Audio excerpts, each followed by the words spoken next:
Hello, friends. My name is Joanne, and welcome back to Reading the Word of Life.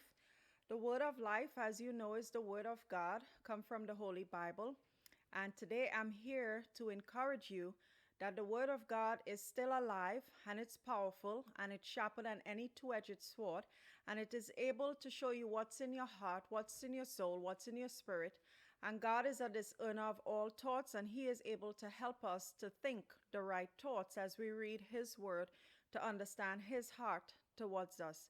So the last time I was on, I read Genesis 1, and I would like to just read just a little uh, something pertaining to what I have read in Genesis 1, and even what I have read before that in the prelude to reading the Word of God, where I asked the question, who am I?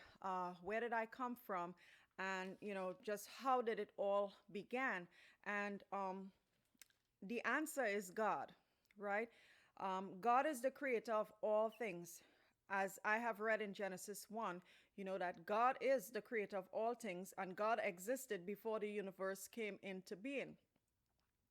And it was God who made it all happen. What power and majesty must accompany this God?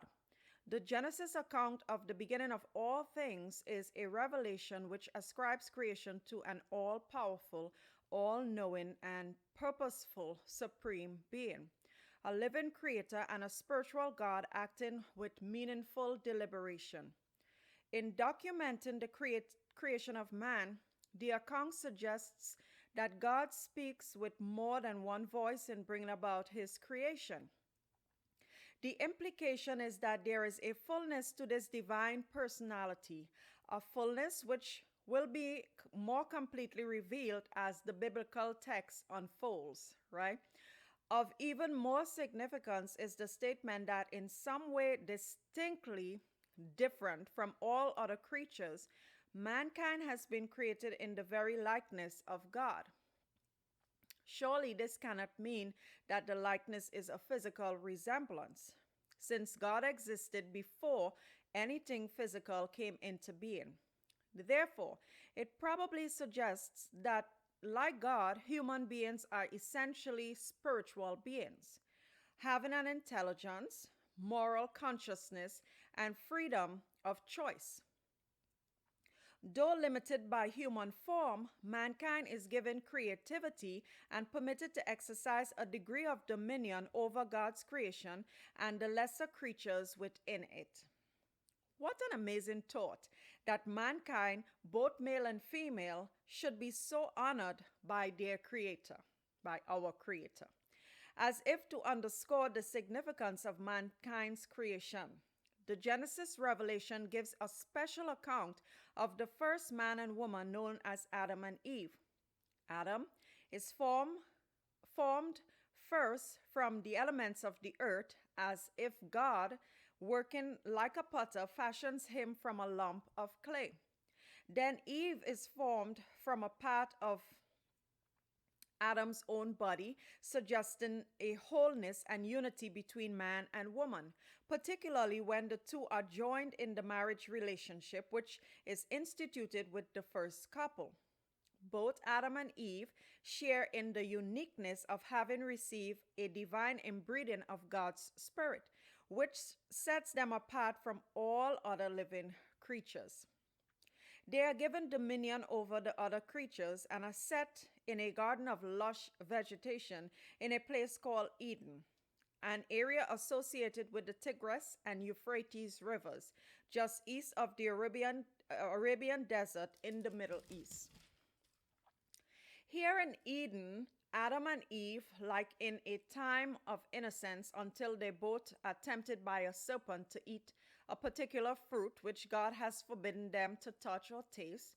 Although a complete explanation is lacking, it appears that the serpent is being used on this occasion by Satan or the devil, who will subsequently be identified as God's adversary in the spirit realm and the great tempter of mankind to do evil.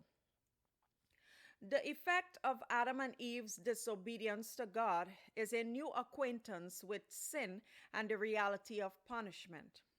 Their sin not only produces feelings of shame, fear, and blame, but also results in a more specific consequences to all mankind who will be seen in each subsequent generation to participate in their own disobedience to God's will. The ultimate punishment, as far as Adam and Eve are personally concerned, is banishment from the garden with all its ease and pleasure. They, like all generations thereafter, must face the hardships and struggles which life on earth imposes. So, in reading that, it helps us to understand the beginning of times and, where it all started and who is the one that created everything that, is here on this earth that we know.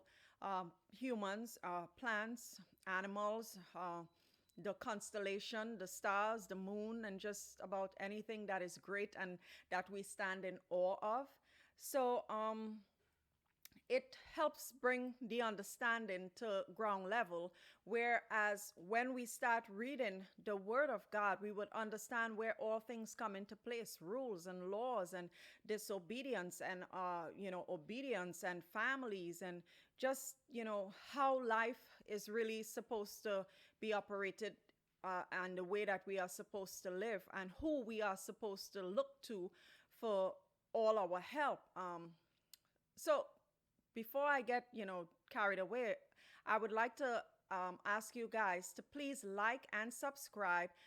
Send to your friends, share with your friends and your family, like and subscribe, share with your friends and family so that we all can read the Word of God together and we all could spread hope to all those that need this hope.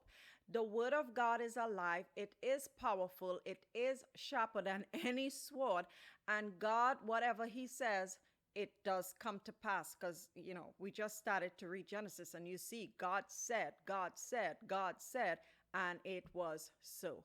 So join me in reading Genesis 2 right after this.